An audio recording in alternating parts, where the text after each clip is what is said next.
Hemant sir, Modi ji जो बात कह रहे हैं, अभी जो लाइन मैंने सुनाया, वो ऐसा नहीं लग रहा है कि वो जो बात वो माँ की गाली को लेकर के कह रहे हैं, अपील से कहीं ज्यादा वो एक ऐसा भड़काऊ भाषण टाइप का लग रहा है कि जहां दिखे विपक्ष वाले, जहां दिखे कांग्रेस आरजेडी वाले, वहां उनके साथ मिसबिहेव करो। और साथ में तेजस्वी की नई यात्रा के बारे में भी, कि नई यात्रा की प्लानिंग शुरू हो गई है, तो क्या कुछ खास हो रहा है बिहार में, हेमंत सर? जी धन्यवाद। देखिए, विपक्ष की जो यात्रा थी, वोटर अधिकार यात्रा, उसने बिल्कुल बिहार में एक ऐसा समा बांधा जिससे बीजेपी और केंद्र की मोदी सरकार में बहुत अधिक घबराहट मुझे दिखाई दे रही है।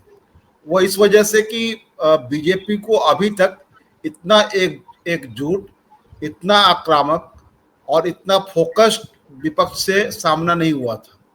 बीजेपी अभी तक सिर्फ बिखरा हुआ, बिल्कुल ढीला ढाला और वो इस तरह के विपक्ष को देखती रही है। तो पहली बार उसको एक मजबूत और एक सशक्त विपक्ष से सामना करना पड़ा, जो कि अपने एजेंडे को लेकर काफी आक्रामक भी है और वो जनता के बीच में सीधे चला गया। इनको इस तरह का विपक्ष पसंद नहीं है, इनको ऐसे विपक्ष से डर लगता है। ये प्रेस कॉन्फ्रेंस करते रहे पटना में, दिल्ली में सेमिनार गोष्ठी करते रहे, तब तो इनको दिक्कत नहीं होगी। जनता के बीच में जाते के साथ, क्योंकि देखिए लोकतंत्र में जनता ही सबसे निर्णायक भूमिका में होती है और वही आपको आपके मुद्दों को जज करती है। तो वोट चोरी का मुद्दा हो, वोटबंदी का मुद्दा हो, बिहार में अपराध, बेरोजगारी, इन तमाम सवालों को लेकर के जो यह यात्रा हुई, उस यात्रा ने विपक्ष को जनता से जुड़ने, संवाद करने का अवसर दिया। ये लंबे समय से ये बात कही जा रही थी कि विपक्ष को बीजेपी से लड़ने के लिए चाहे चुनाव लड़ना हो या पॉलिटिकल लड़ाई लड़नी हो, उन दोनों ही के लिए आपको जनता के बीच में उतरना पड़ेगा, आंदोलन के मोड में आना पड़ेगा। 2023 के 25 फरवरी को एक पूर्णिया में रैली हुई थी। उस समय नीतीश जी महागठबंधन के हिस्सा हुआ करते थे।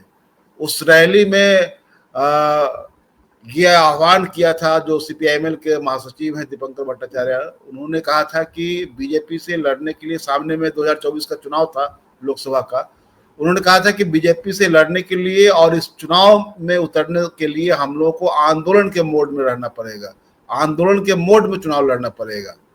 तो वो आंदोलन का मोड अब दिखाई दे रहा है। तो इस आंदोलन के मोड की वजह से मुझे लगता है कि सारी घबराहट जो सत्ता प्रतिष्ठान में है, बीजेपी के भीतर है, वो इस वजह से दिखाई दे रही है। क्योंकि जिस मुद्दे को लेकर के इतना ये कोहराम मचाने की कोशिश की जा रही है, गाली वाले मुद्दे को लेकर के, देखिए गाली कोई दे उसको, उसकी कोई प्रशंसा नहीं कर सकता है, उसकी सब लोग निंदा करता है, मैं भी करता हूँ।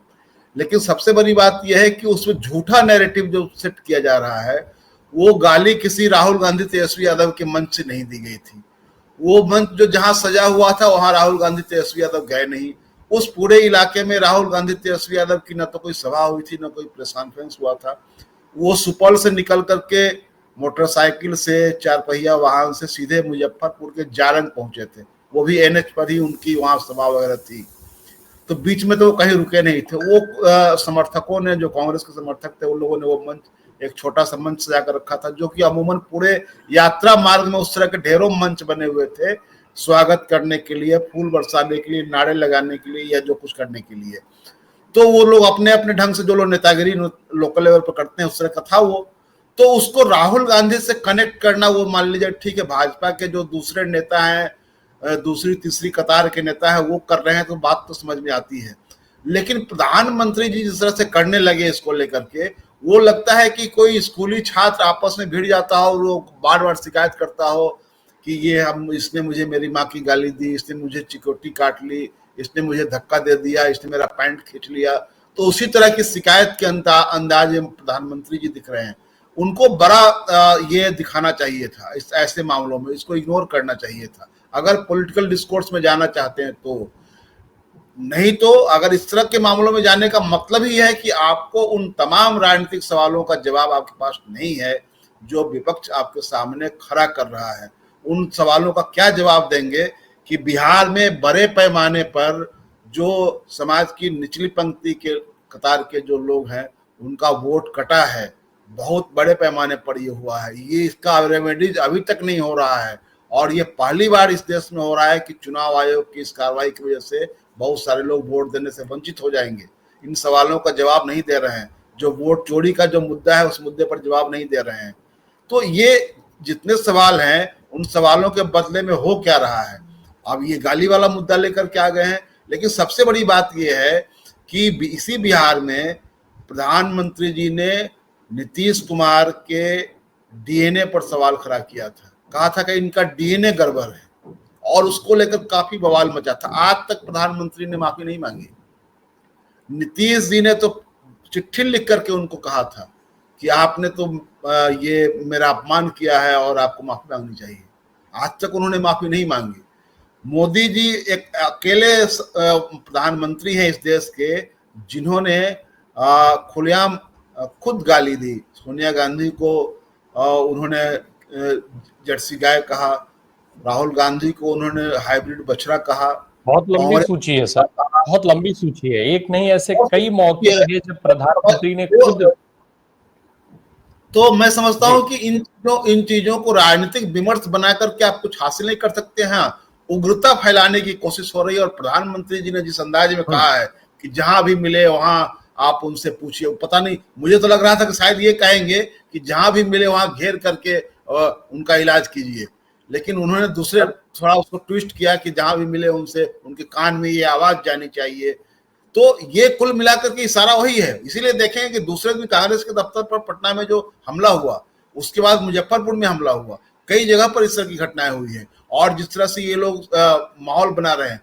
तो अभी जो बिहार के लोगों ने बिल्कुल आंखों को सुकून देने वाला जो एक दृश्य देखा 15-16 दिनों तक, जिसमें कहीं कोई उग्रता नहीं थी, कहीं कोई हिंसा नहीं थी, कहीं कोई नफरत नहीं थी, बिल्कुल एक ऐसा ऑप्टिक्स दिखाई दे रहा था जिसमें जो एक सुकून देह ऑप्टिक था, जिसमें राजनीति थी, जिसमें सरकार से सवाल था और जनता से संवाद था। इस तरह के ऑप्टिक्स आज बहुत कम देखने को मिल रहे हैं। सारा ऑप्टिक्स जो होता है उसमें हिंसा होती है, इसको मारो, उसको खदेरो, यहाँ तोड़ो, वहां जोड़ो, ये करो, वो करो, एक ही रंग दिखाई देता है, एक ही तरह की भाषा दिखाई देती है, गाली गलौज दिखाई देती है। तो ये जो ऑप्टिक्स है उसको इस यात्रा ने खत्म किया और अपनी एकजुटता दिखाई है और इस वजह से ये घबराहट है। लेकिन मुझे लगता है कि जिस तरह की बातें की जा रही है प्रधानमंत्री से लेकर के नीचे तक के लोगों को, कल इन लोगों ने बंद का आह्वान किया है, ये बिहार की जो सचेत जनता है, वो जो लोकतांत्रिक चेतना से बिल्कुल लैस जनता है, वो इनको खारिज करेगी। ये बिल्कुल नहीं चलने वाला है। ये जिस दिशा में आप ले जाना चाहते हैं, तिल को तार बनाना चाहते हैं, वो हो नहीं सकता है। आपको जवाब देना है तो जवाब दीजिए नीतीश जी को कि आपने उनसे माफी मांगी है कि आपने क्यों उनके डीएनए पर सवाल खड़ा किया था। और दूसरी बात, जो यात्रा वाली बात है, जो 23वीं की मीटिंग चल रही है, वो यात्रा पढ़िए, अगली मीटिंग वो शुरू करने जा रहे हैं जिसमें उन जिलों को प्राथमिकता दी जाएगी जिन जिलों में वो यात्रा नहीं गई। और वो बैठक तो अभी आरजेडी की हो रही है, लेकिन मुझे जानकारी है कि उसमें तमाम दल उसमें शामिल होंगे, शिरकत करेंगे और ये गुड साइन है। और ये कहा भी जा रहा था, उस समय भी विपक्ष के लोग कह रहे थे कि हम इस यात्रा को ये स्थगित कर रहे हैं, खत्म नहीं कर रहे हैं, यानी कि फिर इससे आगे एक यात्रा शुरू होगी, वो देशव्यापी भी होगी और बिहार में भी होगी। तो विपक्ष को मुझे लगता है कि जी